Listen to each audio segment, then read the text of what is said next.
Compañeros, muy buenas tardes. Nuevamente los saludo para continuar en el desarrollo de nuestro programa. En esta ocasión vamos a ver el tema de presupuestos procesales y como lo vamos a ver de manera breve, pues también nos dará tiempo para tratar sobre resoluciones judiciales y sobre medios de comunicación procesal. En el primer caso, sobre los presupuestos procesales, quiero decirles que ese es un tema que cuesta un poquito de trabajo entender debido a que cada uno de ellos encierra una complejidad.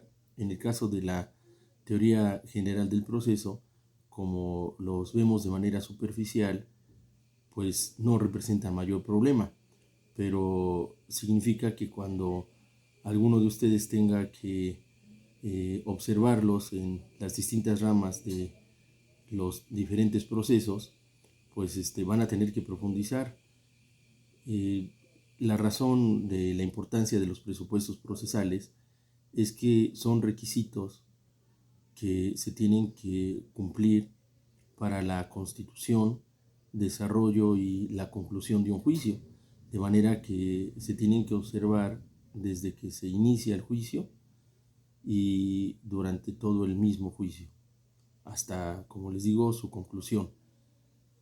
Tan importantes son que el juez los debe revisar de oficio. El demandado, si aprecia que alguno de estos presupuestos procesales no se cumple, pues puede hacer valer ese incumplimiento a través de una excepción. Incluso cuando nosotros, inconformes con la resolución de la primera instancia, pues nos vamos a la segunda instancia, oficiosamente también el juzgador de la segunda instancia los revisa y son verdaderamente muy importantes los presupuestos procesales. ¿Cuáles son estos presupuestos procesales? Pues el primero de competencia ya lo platicamos y ahorita vamos a abundar un poquito, pero lo platicamos cuando vimos el tema jurisdicción, porque vimos precisamente jurisdicción y vimos competencia. Segundo es la personalidad, la capacidad, el interés jurídico, la legitimación, y de acuerdo a la rama del derecho procesal que se trate, pues elevan a este rango de presupuesto procesal algunos otros requisitos. Por ejemplo, en el proceso civil, pues la existencia de una demanda formalmente válida y con todos los requisitos es también un presupuesto procesal.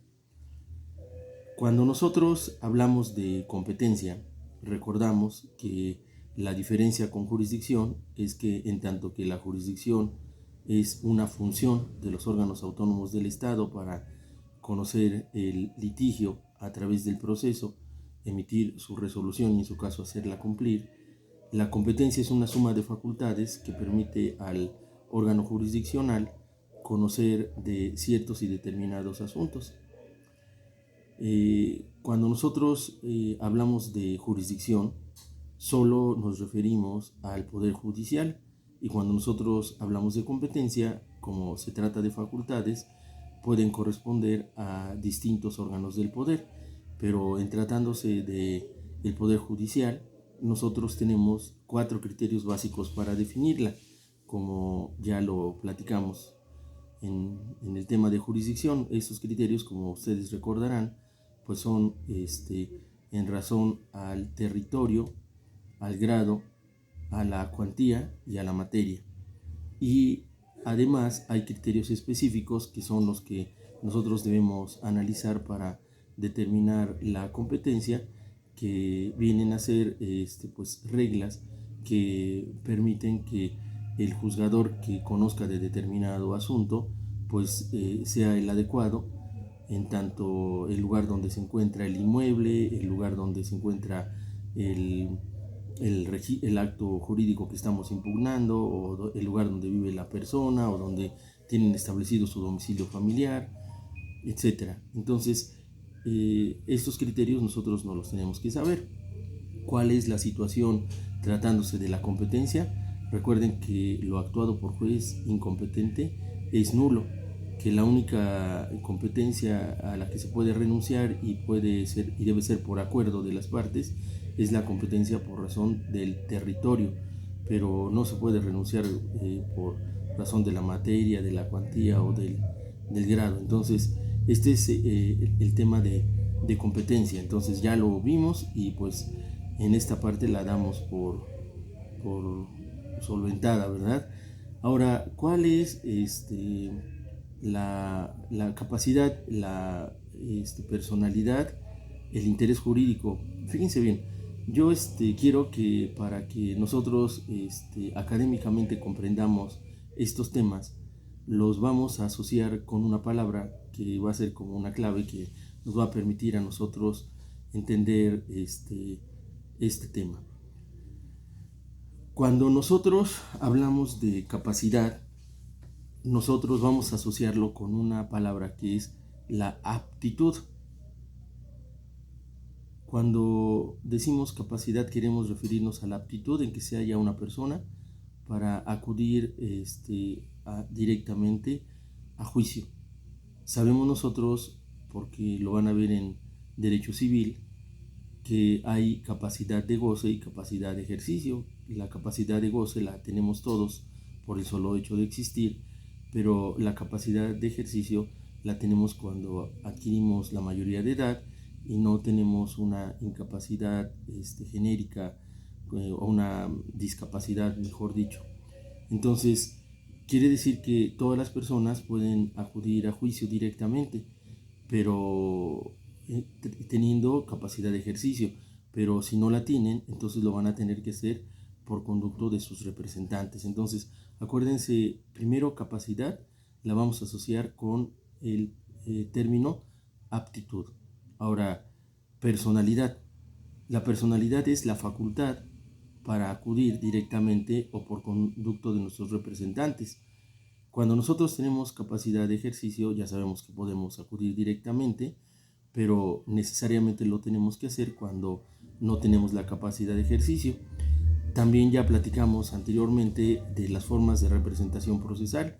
Vamos a recordarlas, ¿verdad? La representación voluntaria, la representación forzosa, la representación oficiosa y la representación legítima.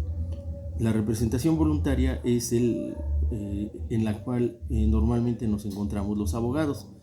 Esta representación voluntaria es diferente a cuando nosotros acudimos a un juicio como abogados patronos. Los abogados patronos son también representantes de sus clientes. Es una obligación, como ustedes saben, para las partes, tanto actor como el demandado, hacerse representar por un abogado patrono que tenga su título registrado en el Tribunal Superior de Justicia.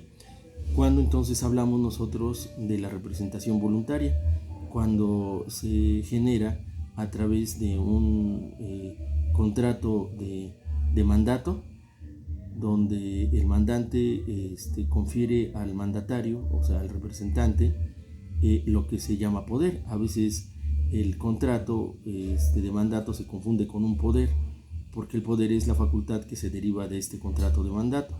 Entonces, el mandato otorga una representación voluntaria porque se ponen de acuerdo dos personas que tienen capacidad de ejercicio para que una a nombre de otra realice los actos que el mandante le instruye y le faculta. Entonces, la representación voluntaria se da en términos de el mandato que confiere poder. Acuérdense ustedes, el mandato es el contrato, es el acuerdo de voluntades, y la facultad es el poder que se le está confiriendo a una persona. Normalmente el poder que nos dan para representar en juicio es un poder para pleitos y cobranzas y actos de administración, a veces con una cláusula especial para determinado juicio. Entonces, ¿cuál es la diferencia entre el procurador y el mandatario? El procurador, como su representación deriva de las facultades que tiene establecidas en la ley, pues puede presentar escritos, interponer recursos, pero no puede absolver posiciones, no puede desistirse, no puede recibir recursos económicos, etc. En tanto que el poder que le confieren en el mandato, si tiene estas facultades, si el mandatario va a poder llevar a cabo esas acciones a nombre de su mandante, o sea, absolver posiciones, desistirse, darse por pagado, recibir sumas de dinero, etc. Entonces, el mandato es el que se origina o que se encuadra en el ámbito de la representación voluntaria. La representación legítima ya está establecida en la ley, como quienes tienen esa representación legítima, pues los padres respecto de los hijos, los tutores legítimos respecto de los mayores que tienen alguna situación de incapacidad, el representante legal respecto de una sociedad, uno de los cónyuges respecto de la propia sociedad conyugal, el albacea respecto de una sucesión, etc. Entonces esa ya viene en la ley. Entonces cuando se pretende acudir a juicio y se encuentran en esa hipótesis, pues quien debe acudir porque tiene personalidad, porque tiene la facultad, pues es el representante legal. Entonces nosotros como abogados pues vamos a saber quién debe acudir a juicio a nombre de quién. Si se trata de un menor de edad, ya sabemos que los padres y ustedes en derecho civil van a saber cómo se ejerce la patria potestad y ya van a saber cómo hacer que representen a este menor de edad. Entonces esa es la representación legítima.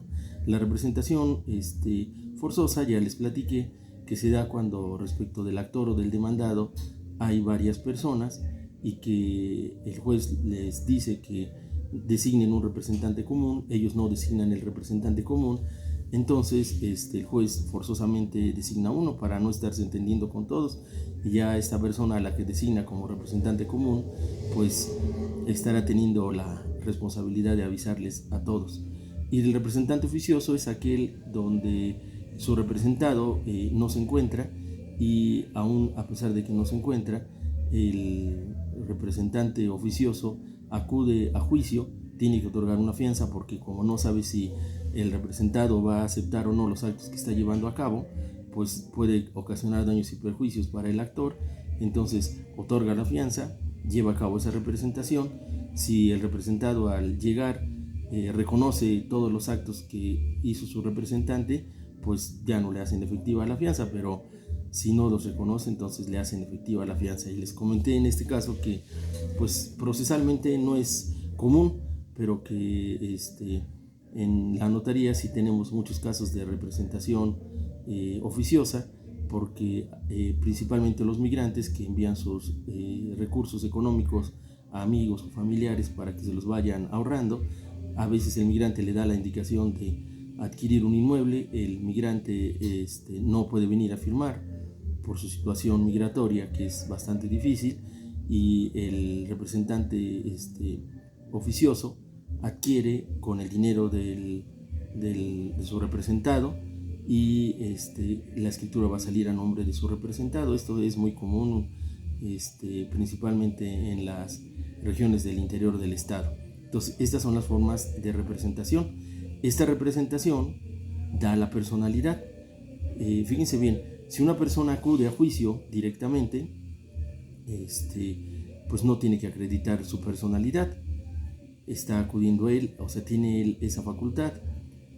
Es independiente a la carga procesal de hacerse representar por un abogado patrono. Pero si nosotros vamos como representantes de nuestro cliente, tenemos que acompañar el contrato de mandato de donde se deriva el poder.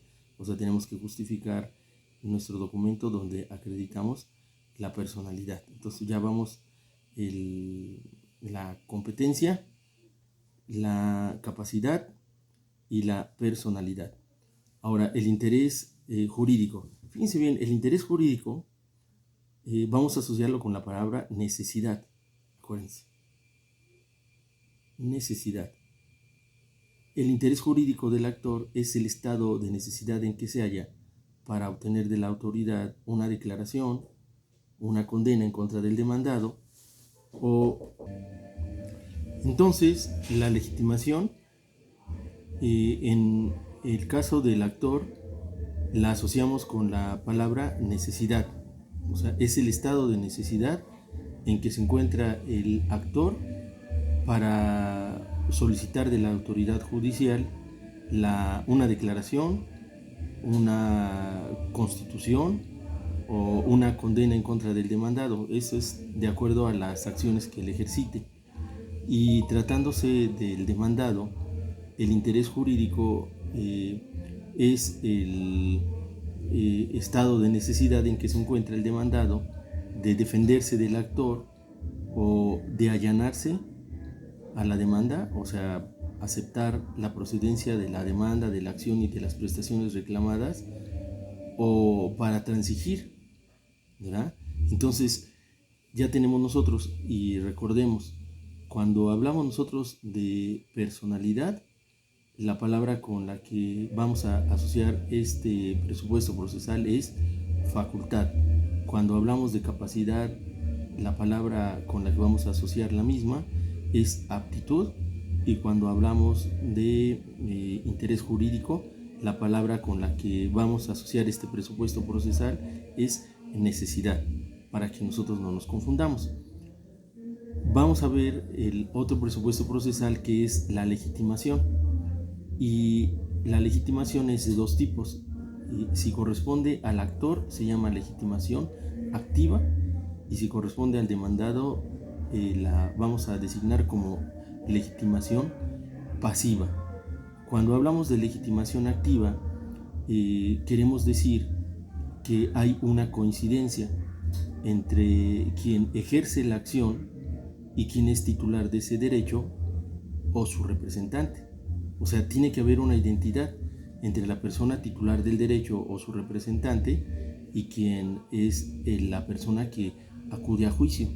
Ahora, cuando hablamos nosotros de la legitimación pasiva, es que hay una identidad entre la persona contra la quien se ejerce esa acción y la persona que tiene que cumplir la voluntad concreta de la ley.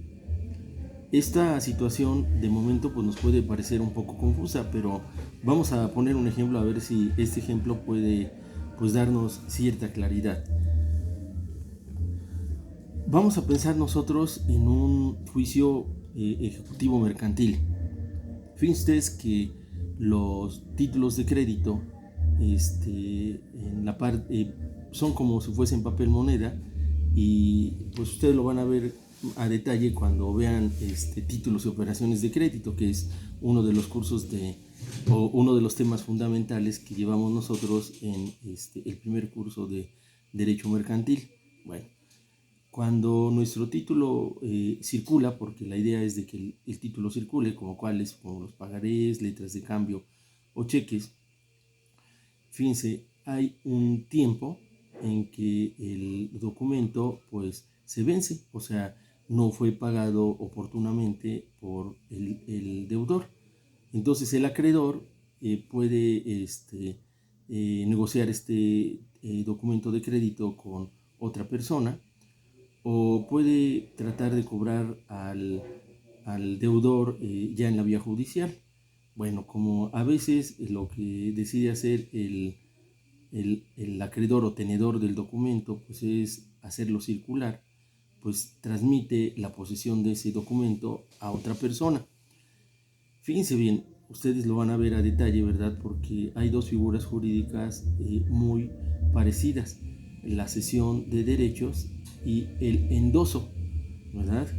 Bueno, cuando el título de crédito todavía está vigente, el acto jurídico que se puede llevar a cabo es el endoso.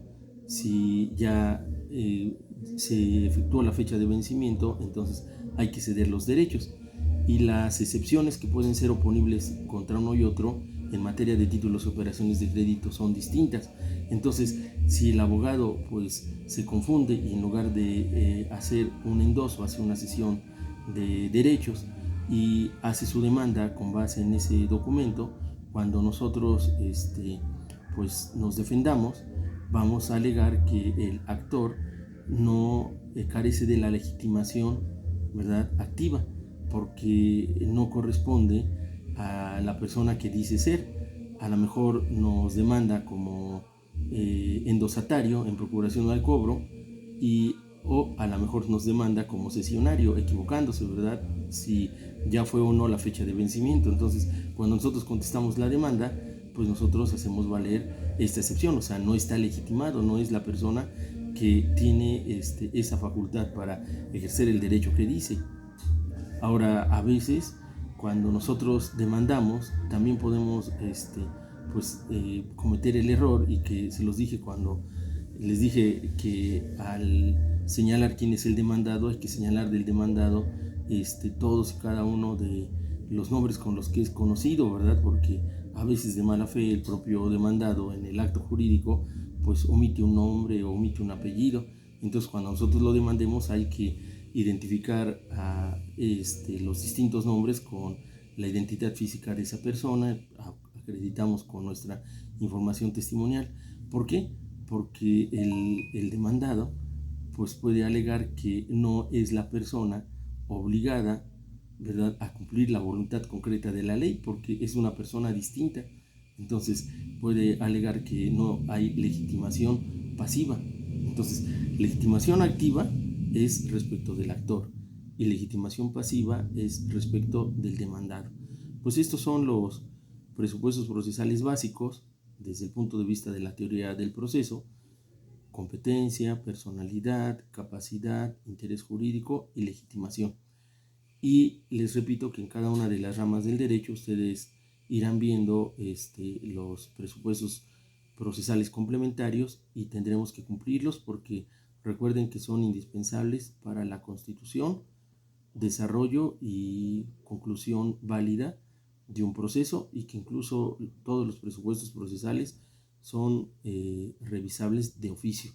O sea, no los tendremos que pedir y el juez los va a revisar, los van a volver a revisar en la segunda instancia, y si no los colmamos, pues no pueden entrar a estudiar el fondo del negocio. Entonces, estos son los presupuestos procesales. Ahora vamos a ver nosotros las formas de comunicación procesal. Y previamente a las formas de comunicación procesal, como un comentario, ¿verdad? Decirles que cada vez que nosotros le pedimos algo al juez, viene del juez una respuesta. Esta respuesta se llama resolución judicial, y las resoluciones judiciales que nosotros tenemos en nuestro código son solo dos: son autos y son sentencias. Las sentencias pueden ser interlocutorias o definitivas.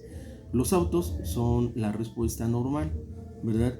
Y las sentencias interlocutorias o definitivas, las primeras, las interlocutorias, ponen fin a un incidente, y las definitivas ponen fin a un negocio en una de sus instancias. ¿Por qué se los anticipo? Porque estas resoluciones, independientemente de ser autos o ser sentencias, pues tienen que ser comunicadas a las partes. Entonces son comunicadas a través de lo que nosotros conocemos como las formas de comunicación procesal o notificaciones. ¿Quién es el funcionario del juzgado que hace estas notificaciones? Pues es el diligenciario, esa es su responsabilidad del diligenciario.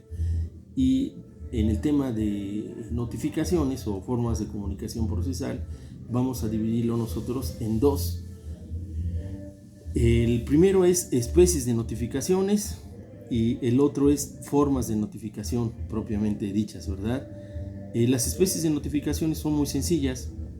Son la citación, el requerimiento, apercibimiento y el emplazamiento, ¿verdad?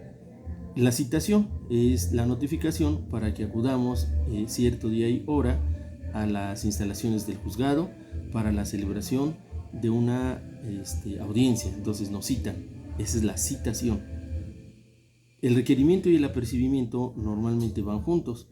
El requerimiento es la petición de que cumplamos con algo, y el apercibimiento es la amenaza para el caso de que no cumplamos con eso que nos están pidiendo. O sea, normalmente nos dicen: oye, te requiero que entregues los bienes embargados al depositario nombrado. Apercibido de que de no hacerlo, se te impondrá una multa. Bueno, entonces el apercibimiento y el requerimiento normalmente van juntos. El emplazamiento es una especie de notificación que se hace prácticamente al inicio del juicio. Recuerden la laminita que siempre les enseño, donde la primera fase procesal es la demanda más sus pruebas, la segunda la conciliación y en caso de que no haya conciliación, pues viene la contestación de demanda con sus pruebas. Previo a la contestación de demanda nos tienen que hacer saber la existencia de un juicio. Nos la hacen saber a través del emplazamiento, y se llama emplazamiento porque nos da un plazo. Entonces, esta es una especie de notificación que solo se hace al inicio del juicio, ¿verdad? Ahora vamos a ver nosotros las formas de notificación. Las formas de notificación son por lista, personal, domiciliaria, por edictos, por oficio, y específicamente también dentro de los oficios por exhorto. La notificación por lista es la notificación normal que corresponde a darnos a conocer un extracto de un auto. En los estrados del juzgado, que es el mostrador donde está la oficialía de partes, se fijan diariamente las listas. Y bueno, hoy las listas son una tradición que pues está siendo rebasada por la notificación por lista, pero a través de medios electrónicos. ¿Qué debe tener la notificación por lista? La notificación por lista, entonces, debe tener el extracto de la resolución, el juicio dentro del que se dictó el auto, el nombre de las partes, y el diligenciario tiene la obligación de que en cuanto recibe un expediente, a más tardar al día siguiente, debe publicar la lista. Les comentaba que esta es una tradición porque pues cuando es uno pasante y que lo mandan a checar un expediente, después de ver y ubicar los libros que son los libros de control de los asuntos que se llevan en los juzgados, si ya ubicamos que debió haberse producido la notificación por lista, pues vemos el listado, lo revisamos de atrás hacia adelante porque las últimas notificaciones son las más recientes, y ya nos enteramos, le informamos al abogado patrono cuál fue la respuesta que dieron a nuestra petición. Pero fíjense bien que hoy con los medios electrónicos, les digo que en ya varios juzgados se manejan las notificaciones vía electrónica, las notificaciones por lista, donde nosotros señalamos nuestro correo y pues ya es hoy fácil que nos informen.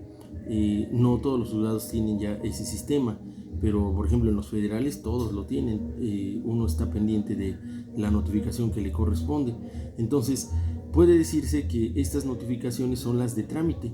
Entonces nosotros vamos siguiendo el trámite de nuestros asuntos a través de checar la notificación que nos hacen. Si nosotros queremos ampliar o tener un mayor conocimiento de la respuesta, pues ya y ubicamos que nuestro expediente está en la oficialía de partes, ya lo devolvió el diligenciario, pues lo pedimos y ya checamos a detalle lo que nos está diciendo el juez, porque la notificación por lista es un extracto de la resolución, y esa notificación, les digo hoy, pues además de fijarse en el juzgado, pero por la contingencia, y ustedes saben que solo nos reciben por citas, se recibe un número muy restringido de personas, pues no podemos estar yendo constantemente a checar ese listado. Entonces pues lo más fácil hoy es dar nuestro correo, y si en el juzgado ya están en ese sistema, pues nos van a notificar por medios electrónicos, y esta notificación es de mero trámite.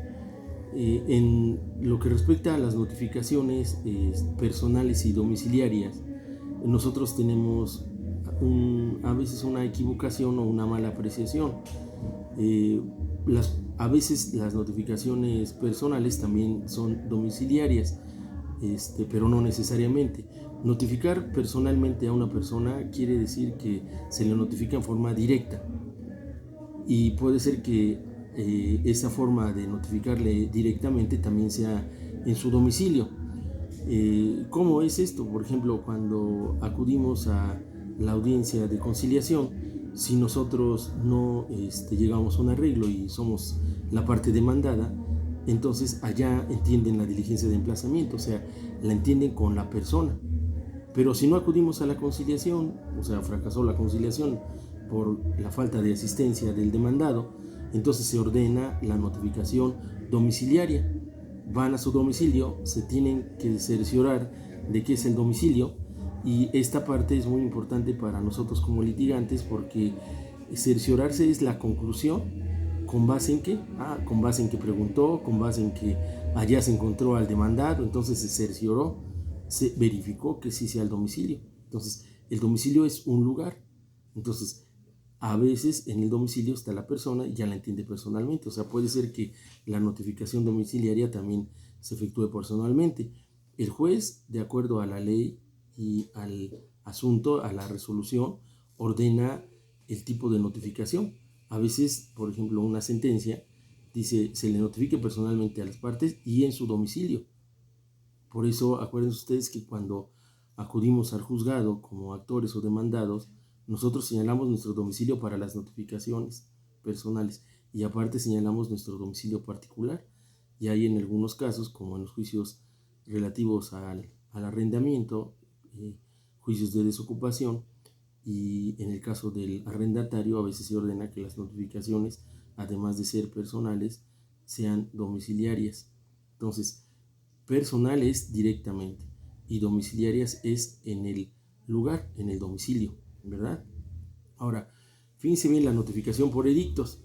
Los edictos son comunicaciones judiciales que se hacen a través de los periódicos, y el periódico en el que se hacen es en el de mayor circulación. Son también un extracto, quien nos los prepara es el diligenciario. A veces en confianza el diligenciario le dice al abogado, pues hágame usted el edicto, y el diligenciario solo lo firma. El edicto tiene también un extracto de la resolución que se está publicando. Si ustedes revisan la sección El Sol de Puebla, a veces en la sección del aviso clasificado vienen también los edictos. A veces, como son a petición de uno, pues si no quieren que se enteren mucho, pues va a salir en otra sección que no cheque mucho a la gente, como la nacional o a lo mejor de espectáculos, pero lo normal es que se publiquen en la sección donde vienen los avisos clasificados. Entonces, nosotros le pedimos al diligenciario, si el diligenciario pues no lo hace, y si no, nos va a decir, hágame usted licenciado y yo solo se lo firmo. Bueno, ¿cuándo procede la notificación por edictos? Cuando nosotros ignoramos el domicilio de nuestra contraparte.